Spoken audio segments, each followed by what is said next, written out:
All right, welcome to this interview. We have super honored to have Kenneth Walker here with us. He is the director of the Kenneth Walker Dance Project down in LA. And I cannot even believe it. I was reading, your company bio and it's been almost 20 years that you've been doing this. And you're like a seasoned vet with this director thing now. Which is so wild how fast time flies. So with that being said, I'm just super honored to have you on here with all of your experience. And I also wanted to have you on here because I love the way that you are, like the way that you are as a director and the way that you treat your dancers. And so it's kind of a great example of like a company that dancers could look for if they're looking for a healthy environment to be a professional dancer in.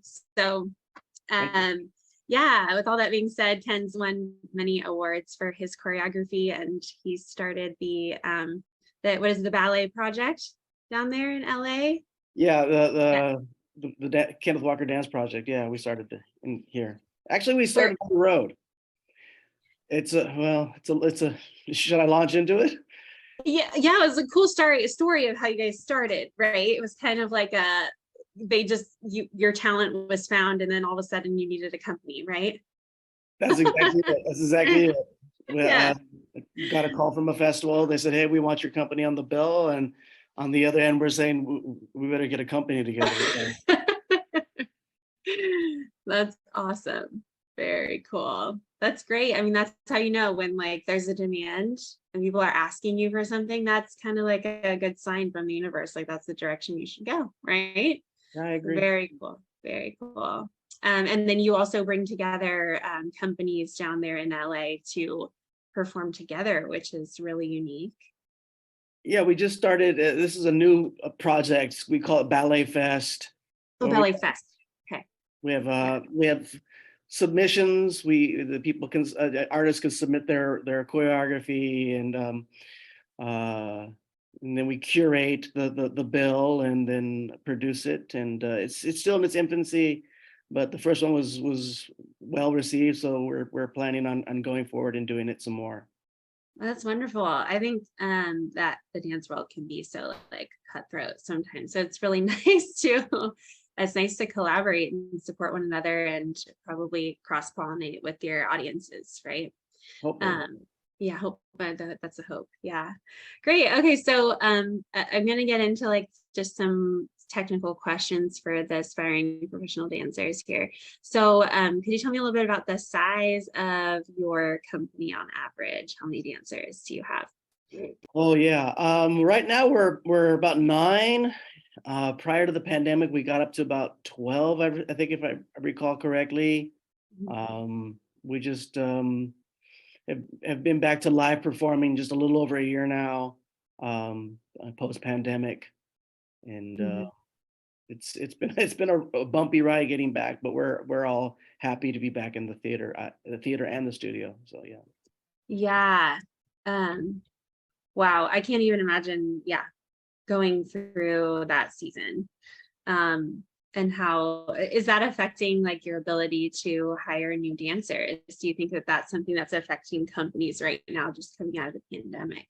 I can only speak for our experience. We've had a few artists come in and spend a little time and then decide that they wanted to do something different with their time, work on their own projects, which I always applaud. Go, work on your own thing, see what you want to do.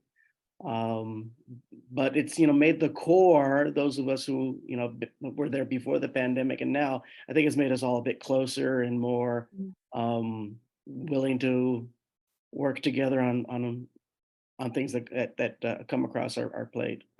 Sure, like maybe more unconventional ways or creative ways to get your art out there. That's interesting how that affects, how that might affect companies and the way that they put their information out there, put their art out there, right? Yeah. Oh, that's so cool. Yeah.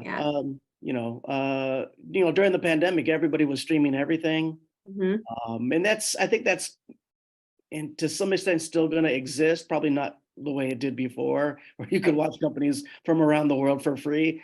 But I think that that part of technology is going to continue to evolve, and Mhm. I think a lot of some companies are going to take advantage of that and broaden their audience base. Right, right. So how do you find your ideal dancers for your company? What does that look like? Oh, in the beginning, the first people I talked to were people who I was working with as a dancer, people who I was just starting out in the teaching field, who people I was teaching in class.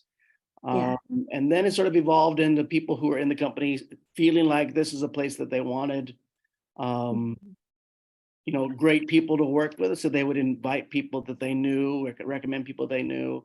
Mhm. And sort of the next iteration is people sort of seeking us out and seeing what we're doing. We haven't had many auditions in our existence. We only had like 2 or 3 open auditions in our existence. So Mm, mostly it's a lot of artists reaching out to us. But we're starting to do more, sort of open auditions to be more inclusive and not just, oh, you're a friend of somebody in the company. That's great. Come to class. Yeah. yeah. How do you think that differs with maybe larger companies? Uh, well, the larger companies, have a larger pool to pull from. They've got, their school, a lot of them have Mhm. schools attached. Mhm. Then there's summer programs. So if there's somebody who didn't go through the school proper, came up through the summer programs. So I think that there's a lot more familiarity with what they're doing. Um, so yeah, I think it's always not difficult, but to find that right fit, where the dancer is happy and where the company is happy. I think Mhm. it's always almost like the lottery. Um, Sure. But when you do find them, it's magic, it's like I think it's sort of like, it's a bit of a tangent here, like in sports where you have one athlete who is miserable on one team, has, terrible stats, and then they get traded and suddenly they're the best thing in the world, where they're probably the same person, they just worked in the right situation. Yes, I think that's so huge. Or I've seen that before where dancers that are absolutely incredible just maybe aren't valued by the director or the choreographers or whatever because maybe they aren't like fitting the look or the style. And that can be really disheartening for the dancer and probably the director too. Yeah, When you start to take it personally, but maybe it's just not the right fit. right. Yeah, yeah. That's huge. So most of your dancers kind of came from like referral sources, and it sounds to me like connections are a big deal in most companies. Um, so something that or I guess moving on to the next best question would be, what makes dancers stand out to you as a good fit for your company? You What know, I things do you look for? I think when somebody is ready to audition, they've obviously reached a certain level of mastery of their art. Mhm. So I'm not terribly worried about that. Yeah. Like even when somebody auditions for me, I know they can dance. They probably wouldn't contact me if they couldn't dance. I'm sort of looking for those intangibles. Yeah. Are they curious about the choreographic process? Are they curious about, you know, what are we going to work on today? Mm. Does finding themselves in new situations. Well, this month, guys, we're going to do a dance for film. Great. Next month, guess what? We have a site-specific performance. Fantastic. It's those people who are sort of curious about, what we can do with this art form that we've spent a lifetime mastering. That has sort of piqued my interest quite more often than not. Oh, that's a really cool answer. I wasn't expecting that. I love that. So it's like someone that, yeah, like someone that's flexible and excited and interested in the process and not just the steps, like performing the best pirouette, Yeah. right? Yeah, exactly. I mean, pirouettes are fantastic, but when you look at, what you're trying to choreograph, okay, I'm going to choreograph 2 pirouettes. I'm going to choreograph 5 pirouettes. Well, how does that really advance the story you're trying to tell? Does Mm, how does that one extra spin advance the story you're trying to tell? right. No, I not to, I mean, I love technicians and everything that they bring, but Yeah. yeah, Yeah. Yeah, absolutely. It's more about the art of it, right? And like, yeah, what you're adding to the world versus the wow factor, right? yeah, Well, both, probably both. yeah. So, how how much does it mean to you that the dancer has similar like mission and vision or values as your company?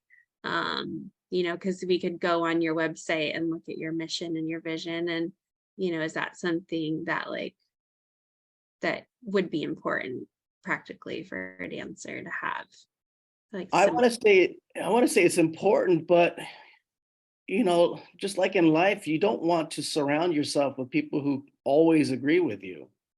Mm. Sometimes, and my dancers keep me very honest, sometimes it's more important to have people who are going to disagree with you. Um, This so, is great. so understanding mission is important, but you know what? What's written down isn't always what's coming out of the studio. We have so much, dancers have so much access to information. Don't just Mhm. like, oh, it's big city ballet company. I want to audition for them. Why don't you like go see a performance and see if this is actually a company you want to dance for? Right, right, I mean, and that's pie in the sky thinking, because a lot of dancers like, I just want to dance. I just want to get on stage. But there are lots of opportunities to do that, not always in the way we imagine growing up. I'm gonna, spend 15 years of my life training in this art form and then get picked by a big ballet company, and I'm gonna go up through the corps and become a soloist. That's not everybody's path. That's not everybody's right, path. right. Absolutely. So along those lines, what are some of the other paths as far as, like maybe working as an apprentice or volunteering to dance with a company or um, you know, what is your experience with that? Oh, well, when I was still dancing, um, I first signed a contract as an apprentice, and now looking back, it's like, how on earth did I survive on that little money? Right, So that's a tough road, and I tell young dancers who are going to sign trainee, contracts and apprentice contracts, like, can you actually live on that? Do you right, need to find a second job? These are, and I'm not trying to dissuade them. I'm trying to make them look at, yes, the contract is fantastic, but will you spend the remaining 12 hours, in the day, at Starbucks? These are things yeah, you need to factor into the equation. right. So volunteering, interning, these are all great things, but do the arithmetic before you sign your life away for that season. Sure. Yeah. Do you think it might be better for a dancer to get experience with another company before going for the company that they want versus just like being an apprentice? Or is it hard to say? It's hard to say. Yeah. Again, there's just so many different So many ways different to get there. routes. Yeah, Yeah. to get there. Um, It's interesting.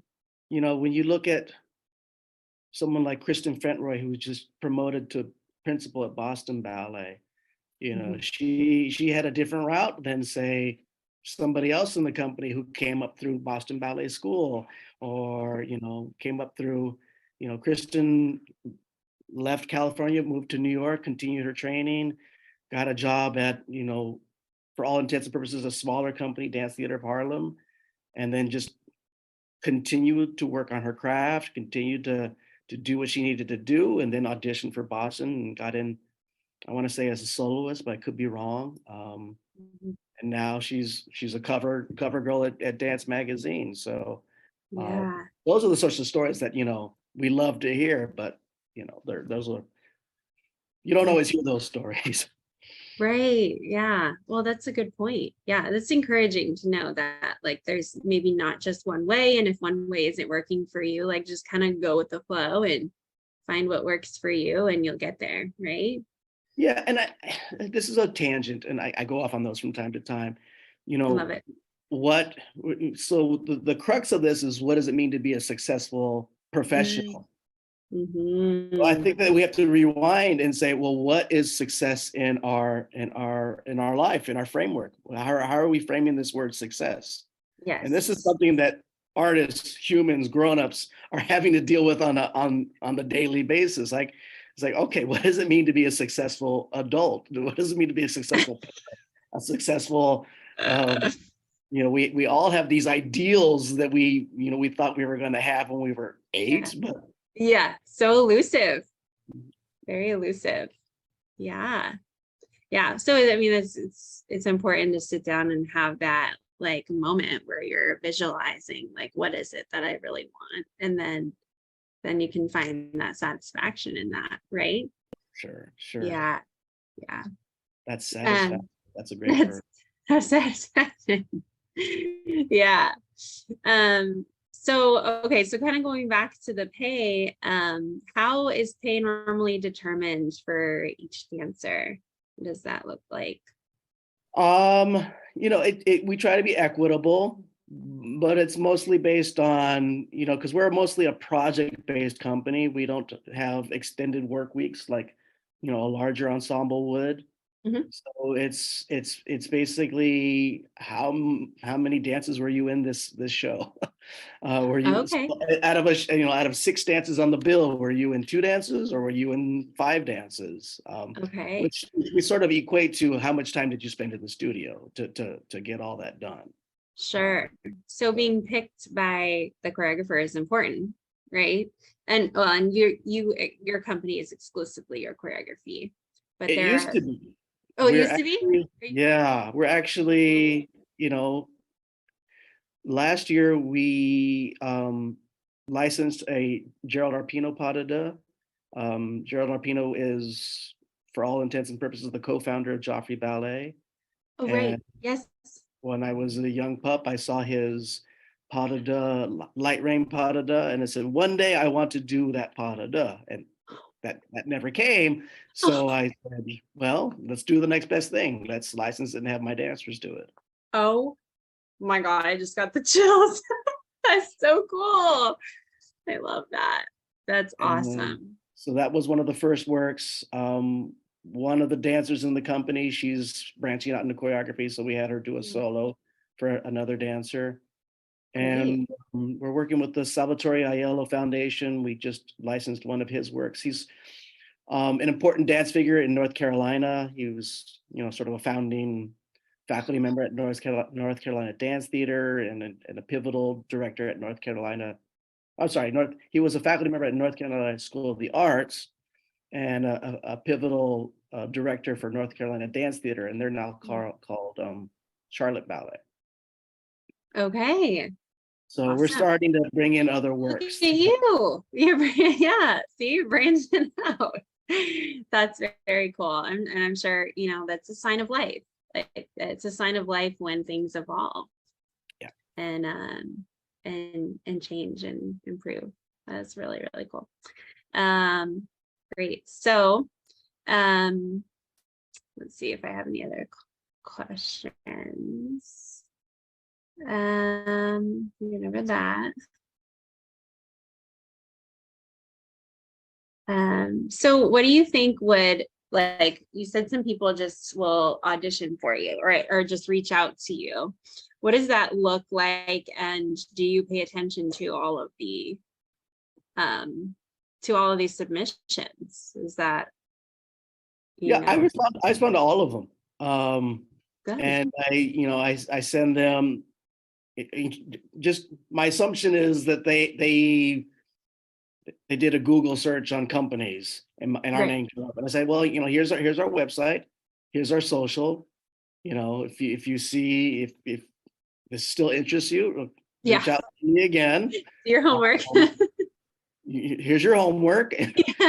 Um, and then some people, that stops the process there because, Mm, not their cup of tea. We're too this, that, or the other. sure. Others, we invite to take company class, uh, Yeah. just to see if the environment is an environment you want to be in. Absolutely. Because, you know, they might take class and think, yeah, his humor is not my cup of tea. I could not spend hours being in the room with him. And that's fine. I would rather them know that right away, you know, because not everybody wants to. Yeah. Yeah. You don't want dancers that don't laugh at your jokes. I mean, Well, I mean, you know, kidding. those are my students. They don't laugh at my jokes. More dad jokes. Oh my God. But yeah, I mean, just the work environment, you know, it's important. It's almost more important than what you're doing on stage. Yes, the culture, right? Absolutely. Yeah, yeah, definitely. What do you think a dancer should look for when they're feeling the culture out? You know, like they're going into this blind, like what are some things to pay attention to? Or maybe so if you want to spill some juice on like what are some red flags to look out for?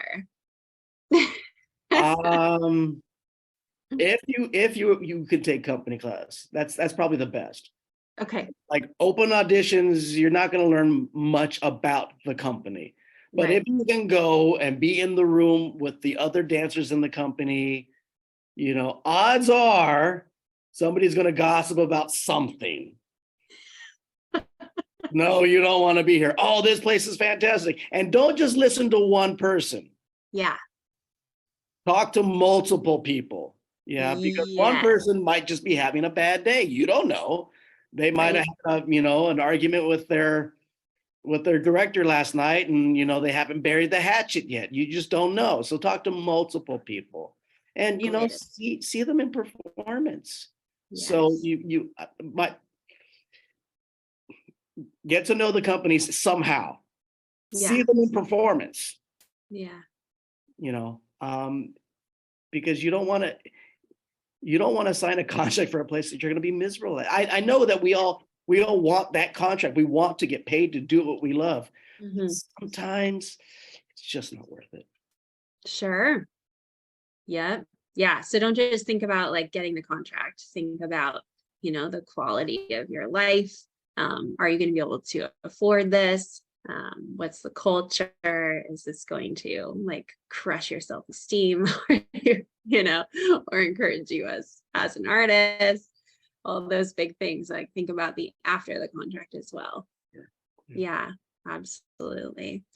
Awesome. Well, I think that the last thing I wanted to ask you about is, well, we'll finish with two things.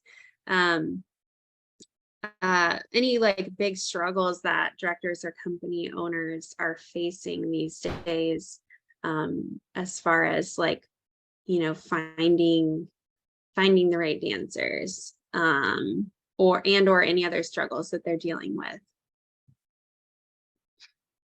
I'm, you know, if we consider the director the boss, sure, being the boss is always a struggle.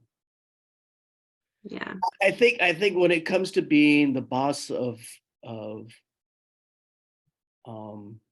empathic people, artistic people, it's different.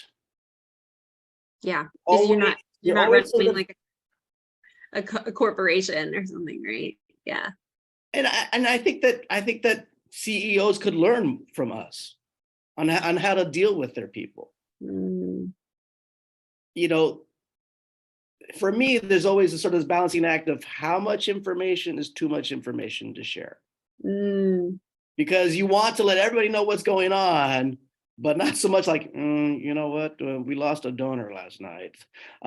So I think there's always that. For me, it's that sort of, because we're a fairly small organization. So so there's lots of conversations happening about a lot of things, costuming, music, venues, that maybe you aren't privy to when you're a part of a larger organization where you have, I guess, almost the luxury of just showing up and doing your job. But you know, I think that anybody who cares about the people that work for them is always struggling with that sort of information flow and figuring out how to discipline and all of those things. Everything else budget. There's never going to be enough money. Mhm. Venues, there's always going to be some problem with the venue. Mhm. So everything else is just sort of par for the course. Right. Yeah. So just understanding that like directors have a lot on their plate. You guys sounds like you guys are spinning a lot of plates, rather, Yeah. should say. Yeah. Yeah. Wow. Yeah. Yeah. Wow.